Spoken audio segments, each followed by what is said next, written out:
the brave knight decided to go out and seek his fortune. He had heard tales of great riches in the cave from which no one had returned. He grabbed his sword, jumped on his horse, and set off into the mountains. As he approached the summit, he spotted an old sage mumbling by the roadside. He dismounted his tired, hungry steed and asked, "Old man, I seek the cave from which no man has returned." "Ah," said the sage, "I know the cave of which you speak, but it is not a single cave, but two. Your horse is tired, and the path ahead is steep." He poured water into his hand, and the horse gratefully lapped it up. "I will look after your steed until you return, but be careful. Legend tells of a dragon."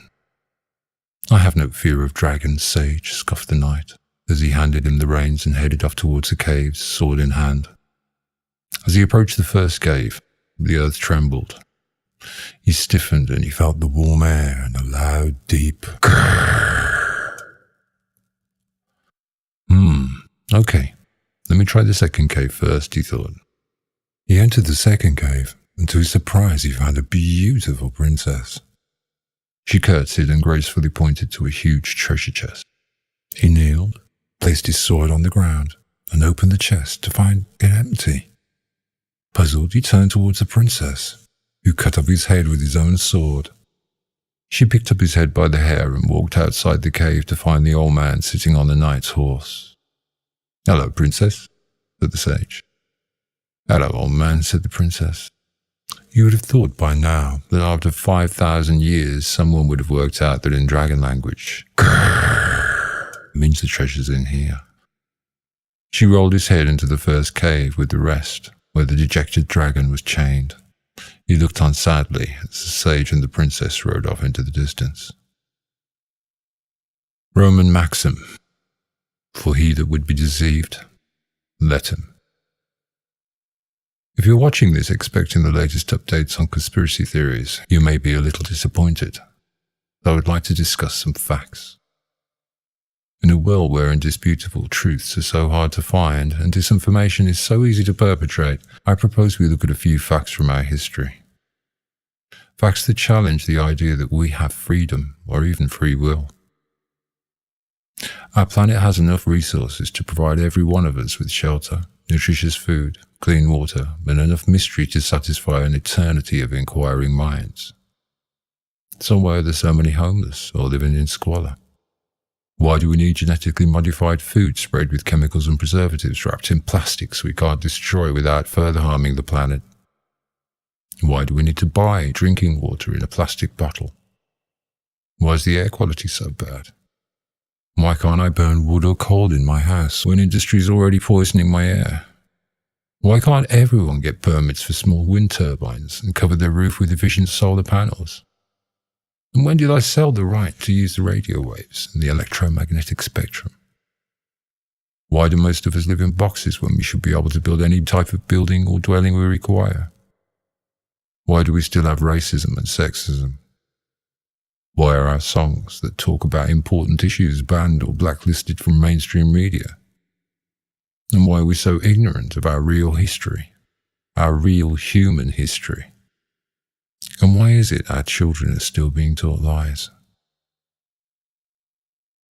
We've been told that over 5,000 years ago, some primitive people in a desert decided to build pyramids and a huge cat with a human face, the Sphinx, that indicate an understanding of astronomy, the golden ratio, pi, true north, and the dimensions of the planet. Most archaeologists still refuse to date the Sphinx any earlier, despite evidence to the contrary. But then they discovered Göbekli Tepe. Buried 12,000 years ago, it destroyed their indignance that there were no other civilizations capable of such feats older than 5,000 years. If we can't trust our ancient history to be fact, where can we look to find answers for our human condition? I was born British and lucky to have a wealth of history to turn to for clues, or am I? What does it mean to be British? I'm a Druidic Celt conquered by the Vikings, Romans, French, Germans, etc. So that makes me a Danish, Norwegian, Italian, French, German, yada yada, Welsh, Irish, English, Scot, and there's our first clue. Aristocracy. Western aristocracy has left us with a list of their exploits along with their lineage. For example, our Queen Elizabeth II married Prince Philip of Greece and Denmark.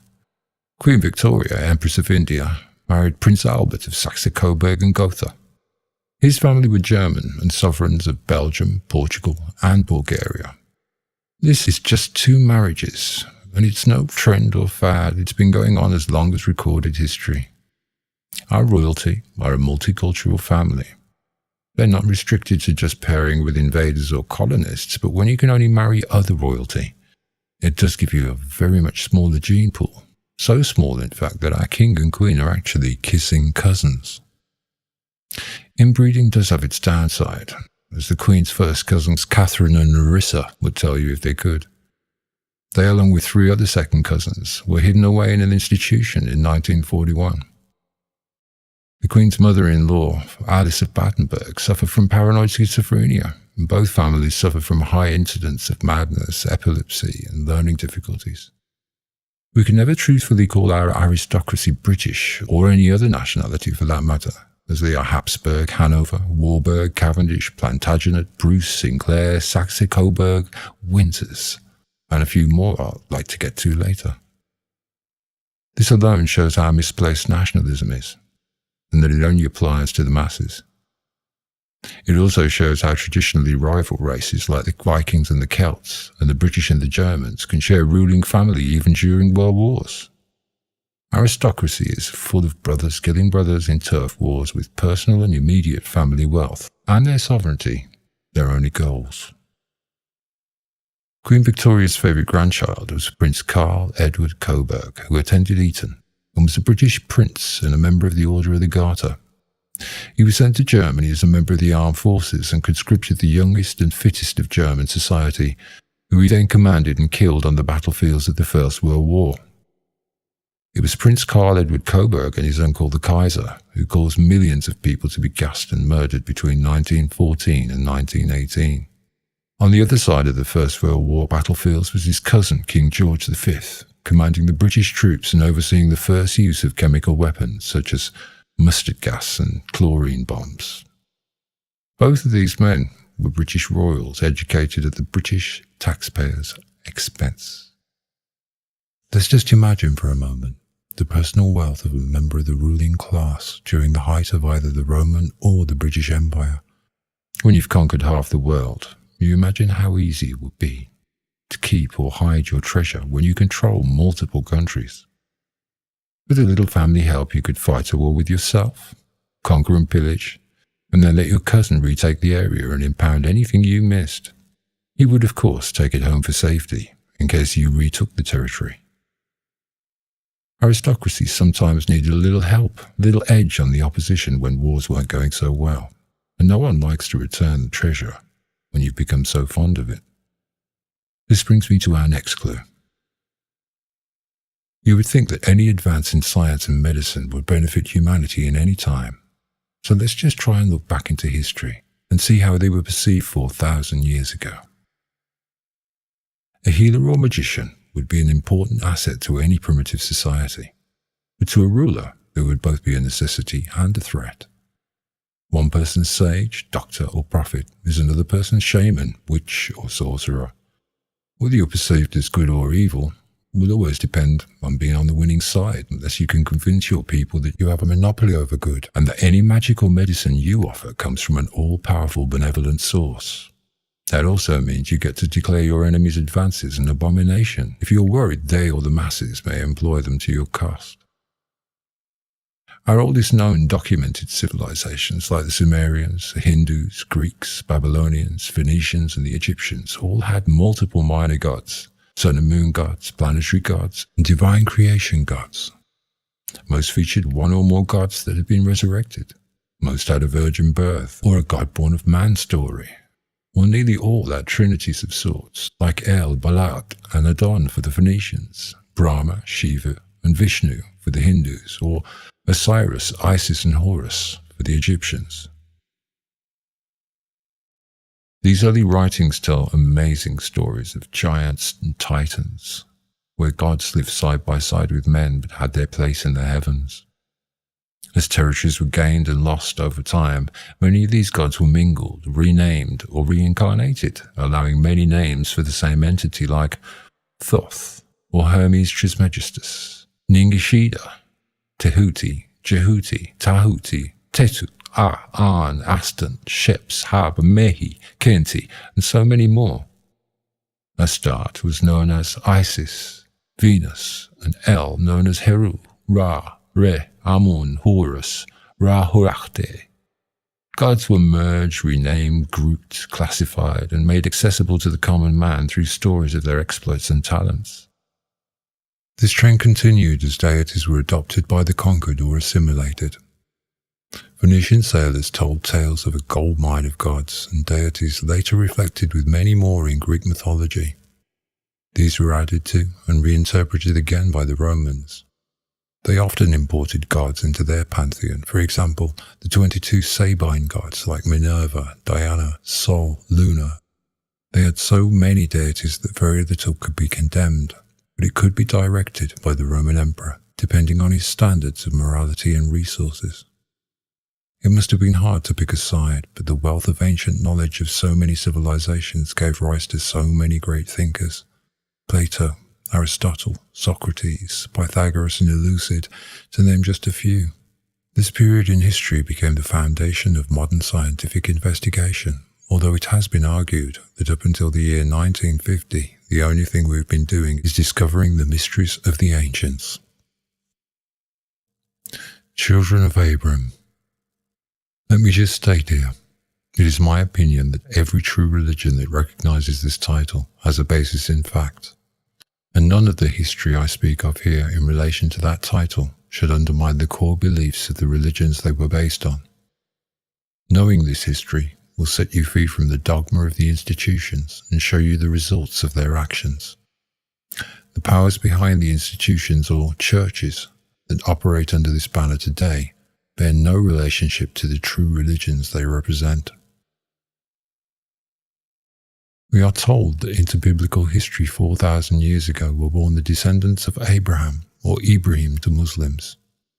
If you take the name Brahma from our oldest documented religion, take the last letter and put it at the beginning, you get Abram, but that is a coincidence, right? Strangely, unlike most of the aforementioned, very little was written about the first 1,500 years of Jewish people by any of these other developed civilizations. In fact, there's a complete absence of archaeological and historical evidence for most of the events portrayed in the early Hebrew Bible, except from Hebrews. No evidence of the Israelite exile in Egypt, the Exodus, and the Israelite conquest of the Promised Land. No trace of Solomon's temple and no physical artifacts from it have been unearthed by archaeologists. The fact that 2 Muslim shrines stand on the Temple Mount means there's no possibility of Israeli archaeologists excavating there either. The first temple to Yahweh in Jerusalem was built at the instigation of the Persians 500 years after the date suggested in the Bible. Strangely enough, Sol in Greek, Om in Hindu, and On in Egyptian are all words for the sun. I hate to press the point, but Isis, Egyptian, Ra, Amun-Ra in Egyptian, El, Elohim in Canaanite. I'll let you decide. Saul, David, and Solomon, as described as kings in the Bible, have no basis in fact in the time and location the Hebrew Bible describes. Moses grew up in the Egyptian royal family and had to be aware of the 42 negative confessions when he gave us the 10 Commandments and built the Ark of the Covenant. One would assume that stories of cities being razed, seas parted, people being turned to stone, and a golden box where the one true God resides and speaks to man might have surfaced in one of these advanced civilizations, but it didn't. They should have at least been scared or awed, but nothing. To confound the issue further, the only people who lay claim to host the elusive Ark of the Covenant now are the Lemba and the Ethiopians, who are about as far from our idea of a modern Jew as you can get, and they accept Jesus Christ along with all the Gospels. The same could not be said of other religions of that time and place, like Zoroastrianism, a monotheistic religion which had one god, Ahura Mazda. Romans were not restricted to one faith, but they carried whatever faith they had with them. Mithraism was another popular religion in the Roman army. Mithra, another Indo-Persian deity to the Hindus, seems to have been absorbed into early Roman society as Mithras. Although we have virtually no written evidence about this secretive cult, there is evidence of them and their temples all over Europe. How or why the legend arrived in Rome is unknown. Indeed, the Romans built Catholic churches over many of the shrines and temples when it lost favour. The 7-level initiation and middle-upper-class male membership show parallels to modern Freemasonry and Hermetic study. Everything seems to have changed with the birth of Yeshua, or Jesus, 2,000 years ago. We should all know his story and the documents recorded by later civilizations that this Hebrew was recognized by both the Romans and the ruling class of Jewish priest or Pharisee. The dictionary defines a Pharisee as a member of an ancient Jewish sect, distinguished by strict observance of the traditional and written law and commonly held to have pretensions to superior sanctity, a self-righteous or hypocritical person. Crucified by the Romans and denied by Hebrews, his memory seems to have inspired a poor people's passive rebellion. 300 years of persecution by the Romans is said to have ended with the Treaty of Milan in 311 AD, after Emperor Constantine's army conquered half the world with a Christian cross on their shields. This seemed to be a god they could not ignore, and as they did with every other god, they assimilated him as the Roman Catholic Church. You can't add one true god to your existing list, but you can place the key elements of all your other beliefs and festivals into it.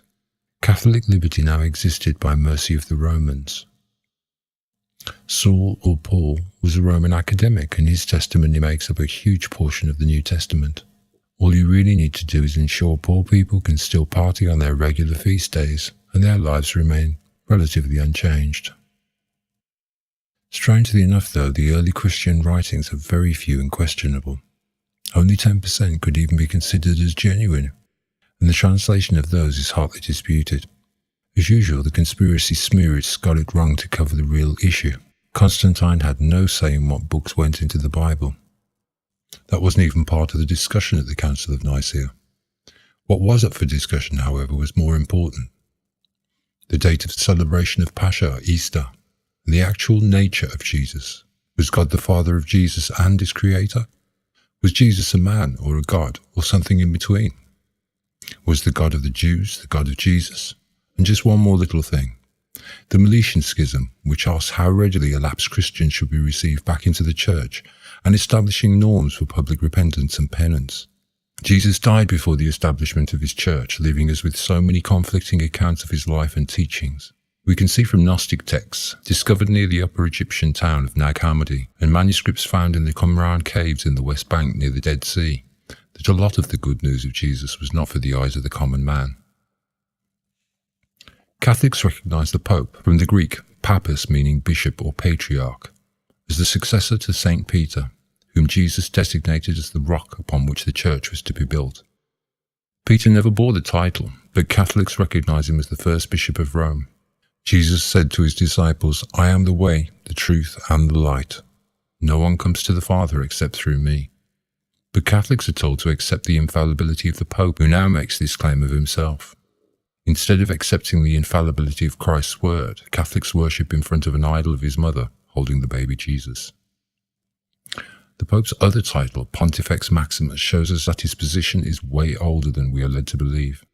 The title of the greatest priest is much older than Christ and was given to the most important position in the ancient Roman religion. So strange that we never question why the successors of St. Peter would all be Romans and Greeks. The names of the first 50 popes sound more like the competitors in a chariot race than a line descended from the disciples of Jesus. Jesus said, "Render to Caesar the things that are Caesar's, and to God the things that are God's." But when the Church and Rome are one and the same, somebody's on the end of a lot of rendering. Anyone would have to ask at which point our Creator handed over earthly control to the pontiff, because Christianity was illegal until the 3rd century. Of the first popes, at least 80% died as martyrs. There were only 3 ex-Jewish popes until 525 AD, including St. Peter. All the rest were Roman or Greek. 600 years after Christ, the Roman Empire was just a memory. In Mecca, in Saudi Arabia, a new prophet called Muhammad was born. He was viewed as the last prophet or seal of the prophets. in the line of Adam, Abraham, Moses, and Jesus. At the time of his death, most of the Arabian Peninsula had converted to his religion of Islam and his word in the form of the Quran. In Islam, Jesus was relegated to just another prophet, not an embodiment of his Father in the sense of Father, Son, and Holy Ghost. The New Testament was replaced by the Quran, leaving the Old Testament intact. This by itself creates a strange dichotomy in that Hebrews look at anyone who is not Jewish as goyim or cattle, Gentiles to be indirectly deceived for profit. For he that would be deceived, let him. Muslims occupy Hebrews' most holy space, and even massacring Palestinians won't change that. Muhammad also sanctioned polygamy for men, and although he was the last prophet, he could not read or write. His testimony came directly from an angel, Jibrail or Gabriel, and was recorded from memory by his scribe. These texts were then hand-copied by other scribes. This is supposedly from the same God who 2,500 years earlier had had his commandments sealed in stone. Muhammad announced his successor or caliph as Ali ibn Ali Talib in a sermon at Ghadir Qum a few months before he died, but a group of Muslims met at Saqifa, where Umar pledged his allegiance to Abu Bakr. Abu Bakr then assumed political power, and his supporters became known as the Sunnis. Despite that, a group of Muslims kept their allegiance to Ali and became known as Shias.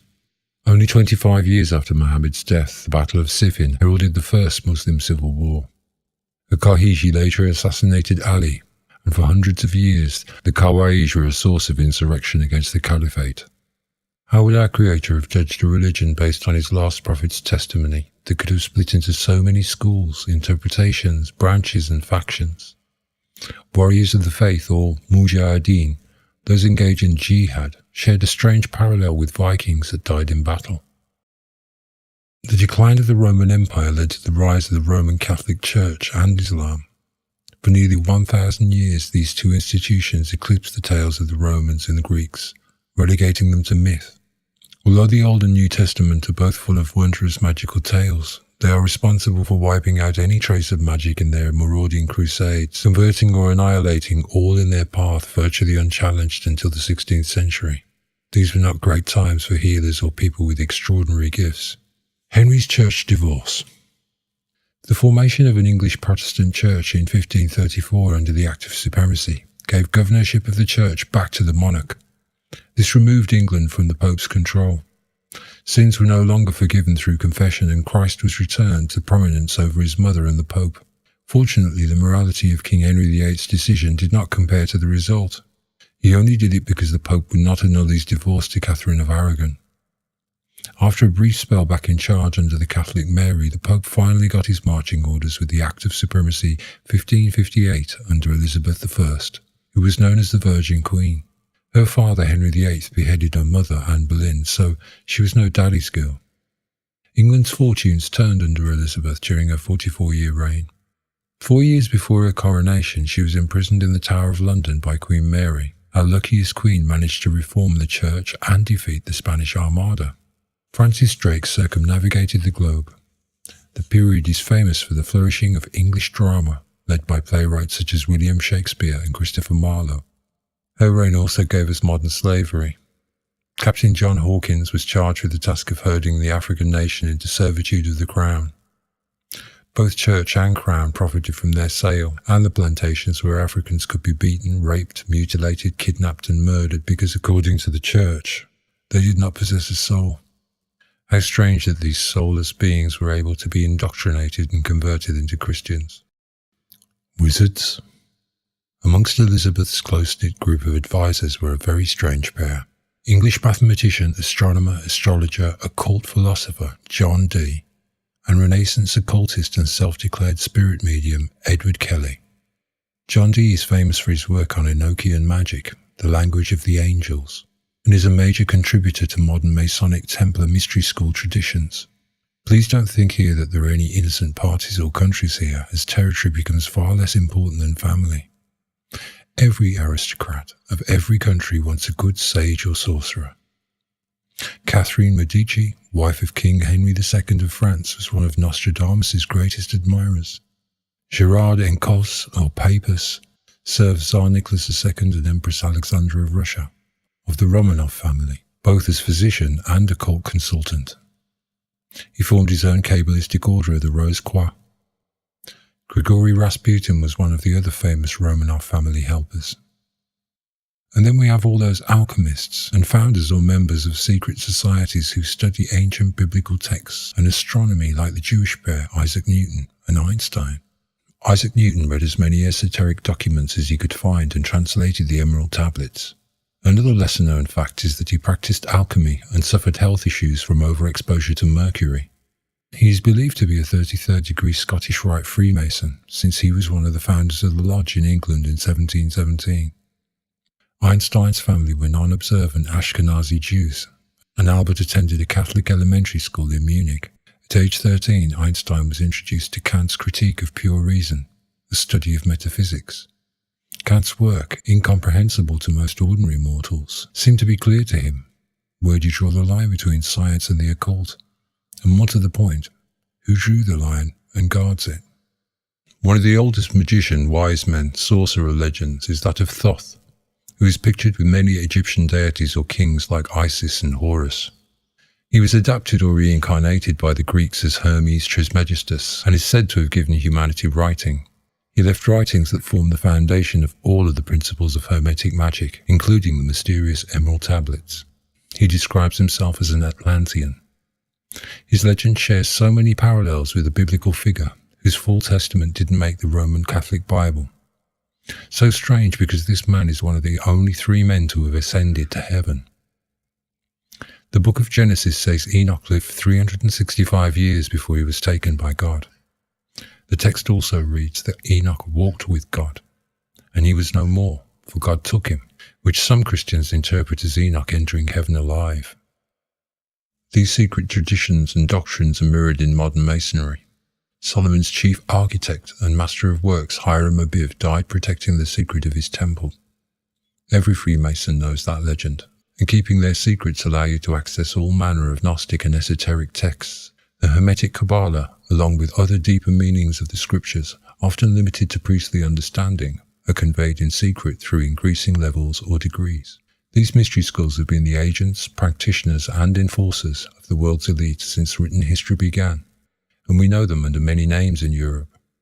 The Knights Templar, Freemasons, Masons, the Knights of Malta, Swedish Rite, Scottish Rite of Freemasonry, York Rite, Holy Royal Arch, the Shrine or Shriners, Royal Order of Jesters, Red Cross of Constantine, Royal Arch Masonry, Cryptic Masonry, Skull and Bones, the Illuminati, and more recently, the New World Order.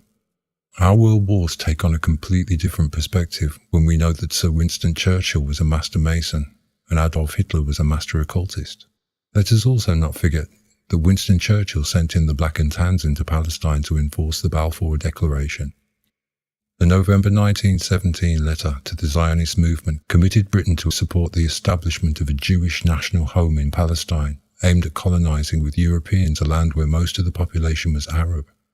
For the first time, a religion was now allowed to commit genocide to gain a home. The Jews were also successful in gaining reparations for atrocities committed in World War II, unlike, let's say, for example, the Dalai Lama of Tibet, whose 8 million Buddhist followers lost their home to the Chinese. I must also point out here that even the beast, Aleister Crowley, was commissioned to work for Her Majesty's Secret Service MI5 as a spy. It seems even the man deemed to be the wickedest man on earth had his uses for the crown. Bad magic. When you're in Rome, you do what the Romans want you to do.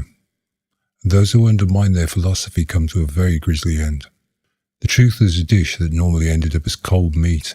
Astronomer Nicholas Copernicus, 1473 to 1543, was the first real scientific fly in the Catholic ointment, as he suggested the planets revolve around the sun. That rattled the Pope so badly he installed an Inquisition building just a stone's throw from St. Peter's. Rooting out and punishing Christian heresy was the sole purpose of the Inquisition. Bishop of Lincoln, Robert Grosseteste, 1175 to 1253, defied heresy as an option chose by human perception, created by human reason, founded on the scriptures, contrary to the teachings of the Church, publicly avowed and obstinately defended. The fault was in the obstinate adherents rather than the theological error, which could be corrected, and by referencing scriptures, Grosseteste excludes Jews, Muslims, and other non-Christians from the definition of heretic. They had a papal whipping block and a handbook of torture to extract confessions. Poor Giordano Bruno followed in Copernicus's footsteps and became a martyr for science. Bruno was deeply influenced by Arab astrology, particularly the philosophy of Averroes, Neoplatonism, Renaissance, and Genesis-like legends surrounding the Egyptian god Thoth. He was burned at the stake in 1600. Another one of Copernicus's admirers was Galileo Galilei, 1564 to 1642. He helped the Vatican set up its first observatory in Rome. Although he hoped to gain the trust of his friend Pope Urban VIII, he was tried by the Inquisition, found vehemently suspect of heresy, and forced to recant. He spent the rest of his life under house arrest. Not a great time to be a scientist, even a Catholic one, if our infallible Pope disagreed with the findings of your experiments. In 1741, Pope Benedict XIV authorized the publication of an edition of Galileo's complete scientific works. The most probable explanations for this that come to mind are: 1. It took God 100 years to decide whether we should accept Galileo's findings, or 2. God had forsaken the papacy for 100 years, or 3. The whole thing was a scam invented by the Romans and the Jews. Heresy also doesn't seem to apply to other Christian spin religions who are founded by 33rd level Masons, like the Mormons, Jehovah's Witnesses, or even modern ones like Scientology or the Orangia. They get a free pass, like the Jews, Muslims, and other non-Christians. Our present Pope has decided to be more tolerant of other religions and allow same-sex marriage. When asked why, our infallible Holy See said, "Who am I to judge?" The Roman Catholic Church does not allow members to become Freemasons under order of excommunication, but that doesn't mean they haven't had and still have their own secret orders and hands in others. The Order of Knights of the Hospital of St. John of Jerusalem, also known as the Order of St. John. Knights Hospitaliers or Hospitaliers were a medieval and early modern Catholic military order. It was headquartered in the Kingdom of Jerusalem on the island of Rhodes, in Malta, and St. Petersburg. The Order of Brothers of the German House of St. Mary in Jerusalem, or the Teutonic Knights, were others. These were outlawed by Adolf Hitler in 1938, so it wasn't just the Jews he despised. Here are just the highlights of the ministry of Roman Catholic Christianity. The Crusades. And let's not forget the other major weapons of Spanish Catholics, the Spanish Armada and the Spanish Inquisition. Their quest for gold and territory wiped out the Arawak and the Taino cultures in Jamaica in 1494 under Columbus, the Aztecs in 1521 and the Mayans in 1546 under Hernan Cortes, the Incas in 1532 under Francisco Pizarro and Friar Vicente. Note here that all of these peoples were not warring nations. Moctezuma actually offered Cortes his throne because he thought he was the reincarnation of their god Quetzalcoatl. The rest. Even China was not immune to atrocity as Queen Victoria perpetrated the first of 3 opium wars. The first ended with the Treaty of Nanjing, 1842, after the British wrought havoc on the coast of China. China ended up buying them off with £15 million, ceded the territory of Hong Kong and agreed to establish a fair and reasonable tariff. The French, Dutch and British managed to wipe out or enslave the rest of the undiscovered territories, like the Americas, Africa, Australia, and the Caribbean, destroying their history and culture as the plague of Christian conversion marched on. I won't continue here, as anyone who isn't interested in finding out for themselves about the atrocities of slavery, racism and Christian indoctrination won't be enlightened by a few details. The link to Dr. Jacqueline Batalora shows us where white people originated is a very good place to start. Roman Jews. One of the least talked about relationships in history is the one between the Jews and the Romans. The Jews sought refuge in Rome mainly due to the constant troubles in Israel between the Ptolemaic and Seleucid empires. Their religion was recognized in Rome only 50 years before Christ, so what could this relationship be founded on? The Jews had no homeland or history they had not written themselves, but it has been estimated that as many as 10% of Romans were Jews in 200 to 400 AD. The Tanakh or Jewish Bible might have been heavy going for a Roman, but with Titus Flavius Josephus' works, they had the basis for a Hellenistic view of Judaism that sat well with the middle and upper classes. And why would a Roman believe a Jew? Josephus foretold Vespasian becoming emperor from 69 to 79 AD. Jewish people had an affinity with finance, magic, literature, and telling the future. The Jews of the 1st century AD were very unlike the modern Jewish people we know of. These were a warring, messianic group whose temple had just been sacked by the Romans, looting its treasures and holy scriptures. Under the Flavians, a newer, more benign form of Roman Judaism was conceived and left to thrive. Jews do not hide that they practice magic. Just read the Old Testament. They tell tales of rabbis who can raise a golem from the mud. These magical creatures have sometimes gone on the rampage and had to be halted in their duty before they massacre innocents. They tell of undead spirits called Dubuk that can possess a person's body. The only issue here is nobody apart from Jews has borne witness to those events except in fiction. One thing is for sure, the Romans had amassed their power by assembling every piece of mystical knowledge they could find.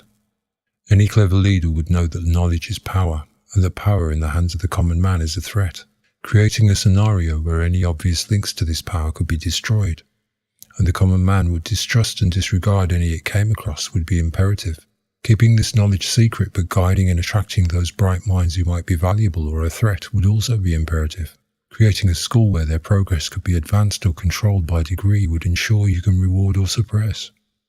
The most important rule of that school would have to be to keep the secrets, and you would have to mentally and physically impress these on an initiate. Here is a huge paradox. Accepting the morality of a group of people who've been chosen by God has its implications. Why would a Roman emperor, who had absolute power over half of the globe, bow to people he could destroy? Dictators will not be easily influenced by those who can claim to channel the Almighty if they can squash them, and history tells us they already had. Remember, history books tell us that the Romans allowed the Jewish faith to be practiced 50 years before Christ. This complete turnaround happened in the span of one human lifetime. And as the Library of Alexandria, the sum of all Greek and Roman ancient knowledge burned to the ground in 48 BC, the Jews were legalized. It wasn't just ancient knowledge that Romans needed to keep in its place. Valeria Messalina, Empress Consort of the Roman Empire, AD 17 to 49, scared the Roman elite. She was a powerful and influential woman with a reputation for promiscuity. She allegedly conspired against her husband, Emperor Claudius, and was executed on the discovery of her plot. Her statue can be seen in the Louvre holding her son Britannicus, as we can see the depiction of Mary holding Jesus in any Catholic church. If Rome wanted to rule the world, it had learned some very important lessons. Keep your magic secret and your agents in check. A hint of a curse on their future generations is all you need in reality. Keep your women chaste and subservient, rule from the shadows. Keep your people content in knowing that a life of hardship, unfairness and taxes was a product of their own sin, and those who thrive are those who follow the path to the Creator. Money. We can see from just the many interactions between Romans and Jews in the biblical and later historical texts that Jews and Romans managed money very well, and they felt the need to create wealth and had the right to control it. That is our next clue, and it's still true today. Today, no one questions our banking and legal system. We seem happy that our respective currency delivers what we earn to survive. Our courts seem to cope with modern issues that affect our society, and our government deals with any issues, right? Or do they? Nothing could be farther from the truth. In 1694, a bright Scottish banker came up with a scheme to fund England's cash crisis by proposing to act as the British government's banker. He proposed a loan of £1.2 million to the government. The subscribers were to be incorporated by the name of the governor and the company of the Bank of England. The bank was given exclusive possession of the government's balances and was the only limited liability corporation allowed to issue banknotes. The lenders would give the government cash, bullion, and issue notes against the government bonds, which can then be lent again. And here is the kicker. The bank gets to keep the interest it creates from nothing. This became a model upon which most central banks have been based. In 1910, the US Senator Nelson W. Aldrich, whose daughter Abigail married into the Rockefeller family, hatched a plan to start a private enterprise which became the central banking system of the United States of America. The Federal Reserve Act, in effect, allowed Aldrich, along with representatives of 6 of the richest banking institutions in the world, to in all effects bankroll the US. Paul Wahlberg, a partner in Kern, Loeb & Co., a Wall Street investment bank which was very close to the Rothschild banking dynasty of Europe, Frank Vanderlip, president of the National City Bank of New York and seen to be aligned with John D. Rockefeller. Henry Davidson, the senior partner of the J.P. Morgan Company. Charles Norton, president of J.P. Morgan Run First National Bank. Abe Andrews, an economist and an assistant Treasury Secretary of the United States. And Benjamin Strong, head of J.P. Morgan's Bankers Trust Company. So when Richard Nixon took the US dollar off the gold standard in 1971, the dollar ceased to be backed by a physical asset, and with the world reserve backed by the US dollar, all currencies are only backed by our trust in the American government who don't own their own bank. 97% of our wealth is now virtual profit and debt, and the other 3% is paper that has no asset you can redeem. It's just a promise that won't be kept when the economy collapses. So who owns the other banks? Let's start with the other two, who, like the Federal Reserve, have their own state inside their respective country. The Vatican Bank, or Institute for the Works of Religion, is a private bank situated inside Vatican City.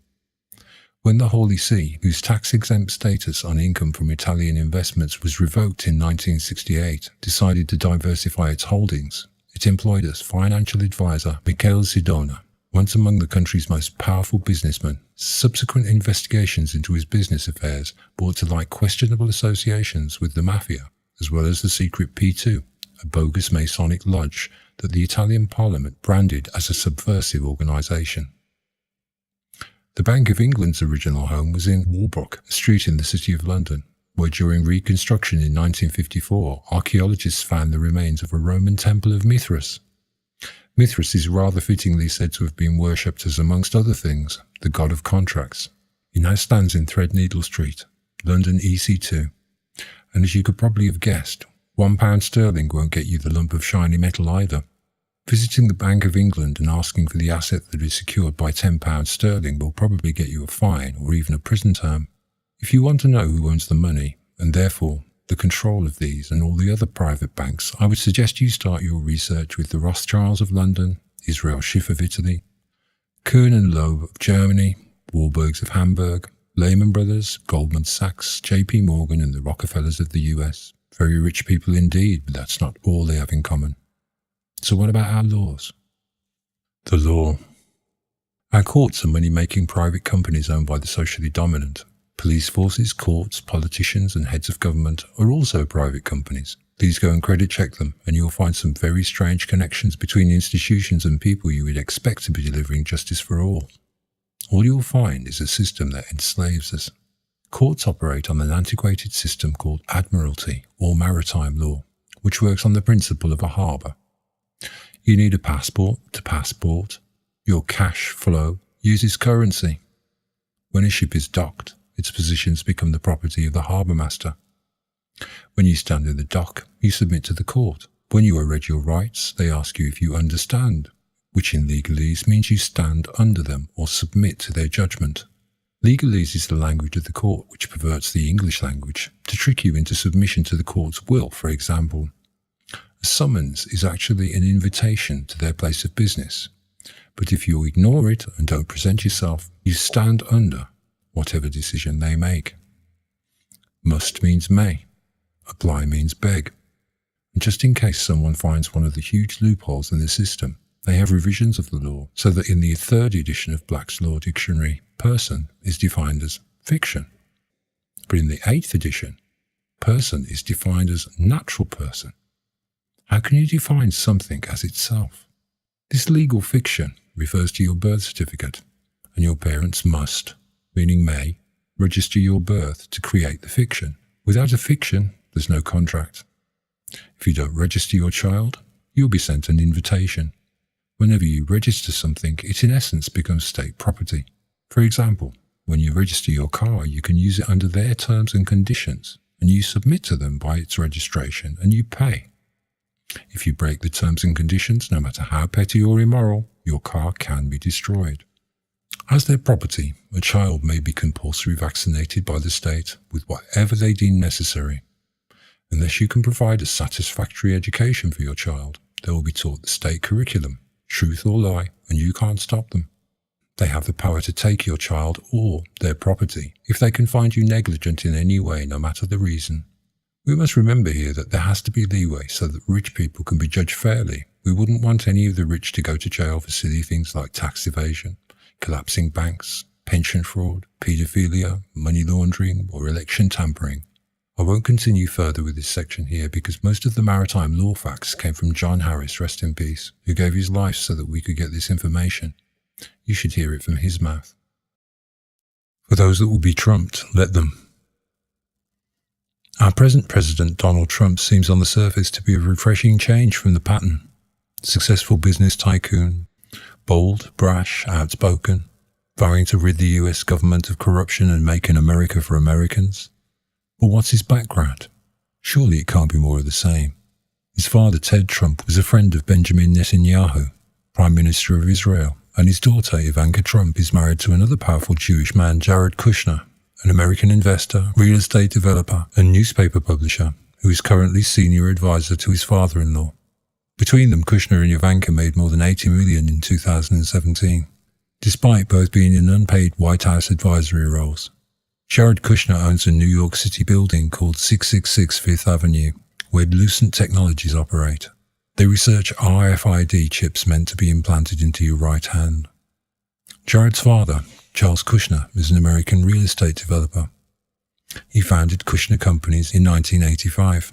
In 2005, he was convicted of illegal campaign contributions, tax evasion, and witness tampering. Before 2016, Kushner was a donor to the Democratic Party. He serves on the boards of Touro College, Stern College for Women, Rabbinical College of America, and the United Jewish Communities. He and his families are estimated to have a net worth of $1.8 billion. Fred Trump seems to have been a generous philanthropist too. He bought Israel bonds, sat on the board of directors, and donated a wing to the elite Kew Forest school Donald attended. They adopted the same Hegelian system, the rational alone is real, that is used in elite colleges like Yale and Oxford. On the other hand, aged 21, he was arrested with 6 others in 1927 for refusing to disperse from a violent Ku Klux Klan rally in Jamaica, Queens, where 1,000 Klansmen and 100 policemen staged a free-for-all in the streets. He went on to become a wealthy real estate developer and landlord to thousands of New Yorkers. One of his Brooklyn tenants, folk singer Woody Guthrie, had something to say about his landlord. Amongst the Woody Guthrie Center's archives in Oklahoma was an unpublished song that summed up his new lily-white neighborhood and his feelings for his landlord. He even reworked his song, I Ain't Got No Home, into a critique of Fred Trump. In 1954, Trump was investigated by a U.S. Senate committee for profiteering from public contracts, including overstating his Beach Haven building charges by $3.7 million. Fred C. Trump and his partner William Tomasello paid $34,200 for a piece of land which they rented to their corporation for £76,960 a year in a 99-year lease, so that if the apartment they built had ever defaulted, the Federal Housing Administration would owe them $1.924 million. In 1973, the U.S. Department of Justice alleged that Trump Management Corporation had violated the Fair Housing Act of 1968 by systematically denying people rentals because of race or color. And in 1975, the Trumps made a deal with the government to resolve the suit without an admission of guilt. But in 1978, the Justice Department filed another discrimination suit against the company, alleging that the Trumps weren't complying with the original terms of their 1975 settlement. Donald denies or is not willing to talk about these past indiscretions, claiming that his father did not reside at the address stated in the many newspaper clippings recording his arrest at the 1927 rally. So strange that his grandfather, Frederick Trump, bought real estate on Jamaica Avenue in Woodhaven in 1908. 2 years later, he moved his family into the building on the land, renting out several rooms.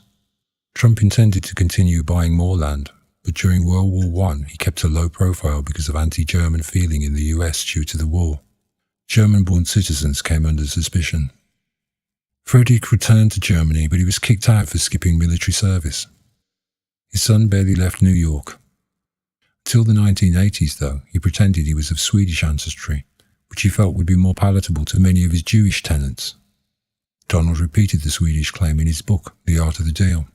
His political ambitions began with his leadership of the Birther movement, which insisted Barack Obama was born in Kenya and thus could not be president. The brains in the family. Donald had a very interesting and successful uncle, John G. Trump. He was an American electrical engineer, inventor, and physicist. He was noted for developing rotational radiation therapy. Together with Robert J. V. van der Graaf, he developed one of the first million-volt X-ray generators. After Nikola Tesla died in his hotel room on January 7, 1943, John was asked by the Alien Property Custodian Agency to analyze the works of Tesla that were seized by the FBI. He found nothing of note and wrote, "Tesla's thoughts and efforts during at least the last 15 years were primarily of a speculative, philosophical, and somewhat promotional character, often concerned with the production and wireless transmission of power, but did not include new, sound, workable principles or methods of realizing such results." Not to belittle Dr. Trump's work and career before analyzing Tesla's work, but it appears that his career appears to change gear after this date, to the point where, after his death in 1985, his work of the past 3 decades is especially referenced as being impressive. As his lab director James Melcher said, John, over a period of 3 decades, would be approached by people of all sorts because he could make megavolt beams of ions and electrons death rays. What did he do with it? Cancer research, sterilizing sludge out in Deer Island, a waste disposal facility, all sorts of wondrous things. May I just point out here that one of the reasons the US government asked John G. to examine Tesla's work was because of the death ray he'd been working on. Tom Merce at ThoughtCo sums up our president's thoughts on his finances. Donald Trump has portrayed himself as a successful businessman who's amassed a net worth of as much as $10 billion. But he's also led some of his companies into bankruptcy, maneuvers he says were designed to restructure their massive debt. Critics have cited the Trump corporate bankruptcies as examples of his recklessness and inability to manage, but the real estate developer, casino operator and former reality television star says his use of federal law to protect his interests illustrates his sharp business acumen. "I have used the laws of this country, just like the greatest people that you have read about every day in business have used the laws of this country, the chapter laws, to do a great job for my company, my employees, myself, and my family," Trump said in August 2015. The New York Times, which conducted an analysis of regulatory reviews, court records, and security filings, found otherwise, however. They reported in 2016 that Trump shifted personal debts to the casinos and collected millions of dollars in salary, bonuses, and other payments. The burden of his failures, according to the newspaper, fell on the investors and others who had bet on his business acumen. These laws did little to protect them. Ingersoll Lockwood and the Curious Baron Trump. If I was to tell you that the Trump rise to fame, fortune and power was a prophecy, you might be just a little surprised. But most of the everyday technology we use today would be seen as magic 100 years ago. But Ingersoll Lockwood, born in 1841, had a few tricks up his sleeve that defy even today's logic. He was appointed consul to the Kingdom of Hanover by Abraham Lincoln, aged just 21. On his return, he established a legal practice in New York City, but he's best known today as a writer. His last and rarest book, The Laconics of Cult, gives us context for his earlier Baron Trump children's novels and an insight into his passion for the occult. In the book, he talks about the creation of a god, your own God, and the biblical figures who ascended to God without death, like Enoch and Elijah. He discusses time travel, Hollow Earth, and immortality. His earlier books describe the rise of a young Baron Trump. So strange, Donald has a son named Baron Trump. The Travels and Adventures of Little Baron Trump and His Wonderful Dog Bulger, which was published in 1890, and Baron Trump's Marvelous Underground Journey was published in 1893. Jamie Fuller describes the character as precocious, restless, and prone to get in trouble, often mentions his massive brain, and has a personalized insult for most people he meets. He lived in Trump Castle. Chris Riotta noted in Newsweek that Baron Trump's adventures begin in Russia. Riotta also mentioned another book of Ingersoll's, 1900, or The Last President, in which New York City is plagued by protests following the shock victory of a populist candidate in the 1896 presidential election who brings on the downfall of the American Republic. These books speak of time travel, Hollow Earth, and caves deep below the earth in Russia where Veryovkina Cave, the deepest known cave on Earth, was found in 1968. So, do you still think you have free will? Do you still feel in control? Imagine a world where you have twice your income and unlimited free energy provided from efficient wind and solar for a one-off purchase cost and maintenance. Imagine everyone had the right to buy a house without interest on a mortgage. Imagine if people who couldn't buy yet lived in rent-to-buy government-sponsored houses in a scheme devised to break even. Imagine if your children were allowed to learn from our real history and were allowed access to the same texts and guidance that inspired our great thinkers. Imagine pure clean water on tap in every house, and fresh non-GM fruit and vegetables in every garden and greenhouse. Imagine no plastic packaging we can't destroy without harming our planet. Imagine humanity taking back the electromagnetic spectrum for itself and letting us designate which bands should be rented to a company so society as a whole can benefit. Imagine a world where our media wasn't controlled by those who wish to pervert our minds and actions for profit. Imagine a fair-for-all legal system based on cause no harm or loss. Imagine a world without nationalism or racism, where everyone's treated like sisters or brothers without reservation. Imagine a world where the children of Abraham's armies went out en masse to feed, heal, and home the homeless. Have you not read the stories of the atrocities your tribes have caused and committed in your God's name? Imagine if all those beautiful houses of worship were not empty, but filled with the needy administered by the selfless and renovated by our gratitude. Imagine you didn't need to live in a virtual world where your every intention and action can be observed and used for profit by those who already have so much. Imagine if your dreams became reality instead of virtual reality. Imagine a world where the rich are made to suffer and hunger for our joy and happiness. Happiness is relative, and you can only get so much from stroking your possessions and gloating about the amount of virtual money you've got. Well, now you know why we can only imagine. It's been there in front of our faces all the time. But now we have a choice. Stop feeding the lie and it loses all its power. When the cattle stop producing milk and dairy, they are just meat that eats grass. Remember, they could have kept us in the fields, running free, but they decided to confine us in dirty pens, drug, experiment, and factory farm our milk. We are their goyim, after all. While we are arguing over whether the earth is flat or round, racism, sexism, 911, angels, devils, aliens, and the moon landings, we're feeding them. Keep an open mind and it can be filled by people who know, and until you do, say no, publicly and peacefully. Do no harm, cause no loss. You see a very different picture of our history when you see it in terms of death and profit. Universal laws are for cattle. Context is for kings. Crisis intervention. We can say no to funding our aristocracy and churches and let them feed us. Self-fund and serve or reallocate your resources to those who will, and disperse into society knowing that you could not provide the function for your people that you were designed for.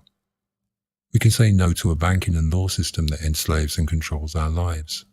Know your rights and know the interest on your debt is interest on nothing. If we can afford to build a technological society, we can certainly invent enough money to prevent homelessness and poverty. We can say no to poisoning and raping our planet. Stop supporting bad throwaway tech, petrol cars, untested genetic modification and creation, and corruption of our electromagnetic spectrum. We never sold it. We can say no to being poisoned and experimented on by our governments and big pharma at our own expense, and make natural legal again. Demand clean water on tap. You pay for it. Clean air and fines on polluters of any kind. We can say no to buying new and yes to buying vintage and reliable. We have the power. We pay the wages. We can say no to elections where we're forced to choose a party that's the lesser of two evils. I believe in Christ. He's within us, not in a book. Look for people who lived and lived like he did. Forget the dogma. They can still be found eating simple food, living simple lives in harmony with our planet. I'm certainly not a saint or a prophet, but when I was gifted with free time, I used it. I would give my life willingly, hoping to save 7 billion, and I'm not alone. You're not alone. I love you all, good or bad, because you are humanity, and we deserve a chance to fulfill our destiny free from the chains that bind us.